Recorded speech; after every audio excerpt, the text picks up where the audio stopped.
o olhar rápido aqui no grupo, né, as mulheres são a maioria, né? E isso é muito positivo, muito bom, né?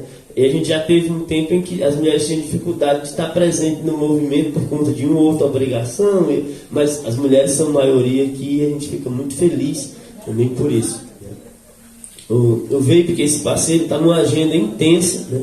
Vocês imaginam o que é um momento político, e ele poder tirar esse momento para estar aqui com a gente, para poder assumir a frequência. E eu lembro quando nós estávamos na Assembleia dos Povos Indígenas lá no Pitaguari, e ele disse: olha, eu tenho que correr para cima, não, ninguém vai assumir a frequência, eu vou assumir, e tem feito um belo trabalho à frente da nossa federação.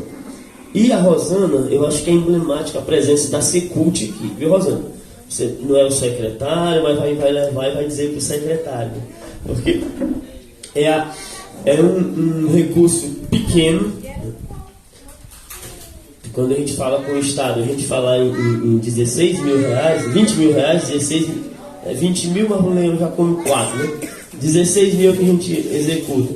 A gente está falar de 16 mil para o Estado dá vergonha, né? Eu não sei se vocês já pararam, eu faço muito esse exercício, né? Sempre que eu olho uma placa de uma licitação, de uma obra, e o Estado não sabe trabalhar com pouco dinheiro, né? É milhões, né?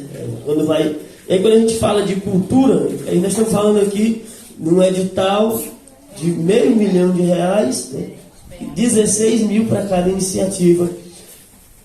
E aí fica aqui a cobrança, né? A gente precisa batalhar, e nós estamos juntos nessa luta, para que haja a ampliação desse recurso, para que a gente tenha a perspectiva de construir mais, de fazer mais. Porque a camisa que eu estou aqui não é à toa, né? Uma palavra do nosso eterno presidente é que quando a gente inclui o pobre no orçamento, a gente faz a economia girar e girar de forma que as pessoas se sintam e tenham a dignidade. Então, nós estamos fazendo um milagre com esses 16 mil reais.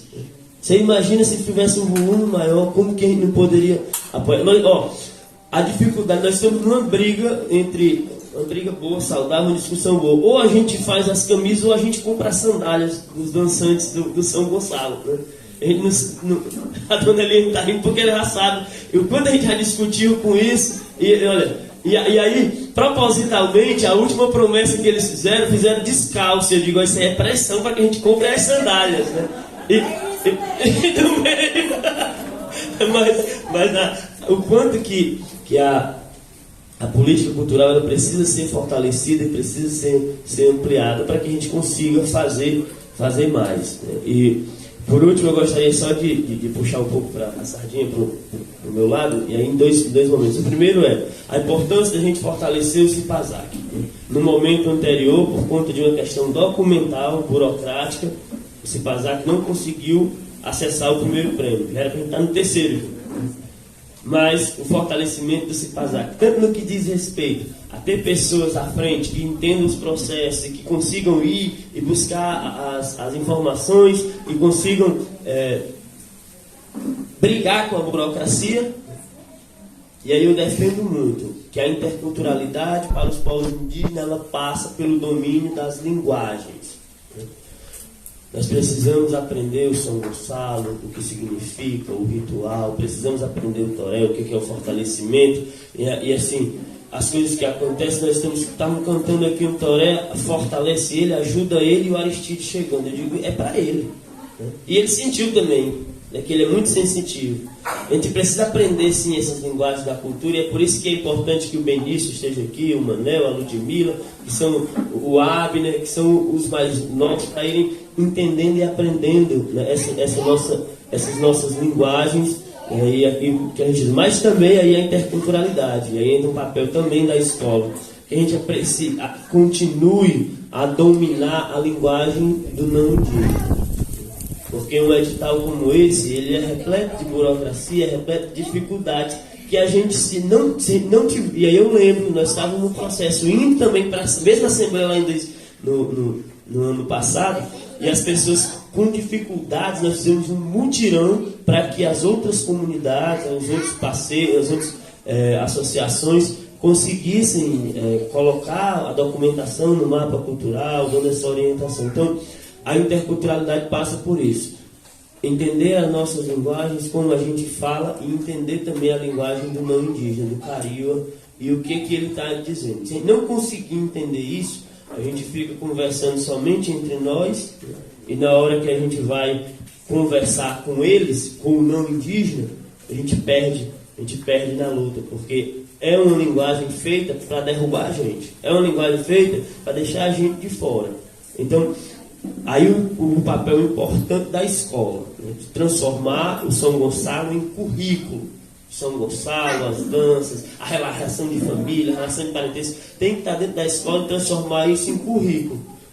E também as outras linguagens, o que é de fora da nossa comunidade, porque a gente vive uma relação intercultural, e é super importante isso. No mais, desejar um momento rico de conhecimentos, troca de experiências, e a gente entender cada vez mais o que é o São Gonçalo. E aí, assim, desde 2000, e a primeira apresentação de São Gonçalo, 2005. Eu vim entender o que era o arco nessa apresentação agora. E olha só, eu já li sobre São Gonçalo, eu já escrevi sobre São Gonçalo, já vi São Gonçalo várias vezes, e na apresentação de domingo agora, depois aí de quantos anos, me ajude que eu sou ruim de matemática, 16 anos, é que eu vim entender o que era o arco do São Gonçalo. O quanto que tem de riqueza, se tem coisa, tem mistério no São Gonçalo. Tem mistério no São Gonçalo que os dançantes, os brincantes, os mestres ainda não conhecem. Aí quando a gente estava elaborando, mas para que uma oficina do São Gonçalo? Que eu estou mais feio de ver o São Gonçalo. Tá aí a prova, gente. A gente precisa se apropriar e conhecer o que é o São Gonçalo, o que é o coco, o que é o maculelê. E é nesses momentos aqui dessas trocas de conversa que a gente discute isso mesmo, o que é o arco, por que na hora se fura o cordão, por que tem o passo do 8, por que às vezes se dá as costas para o santo, um ritual de adoração que se dá as costas para a divindade, padre.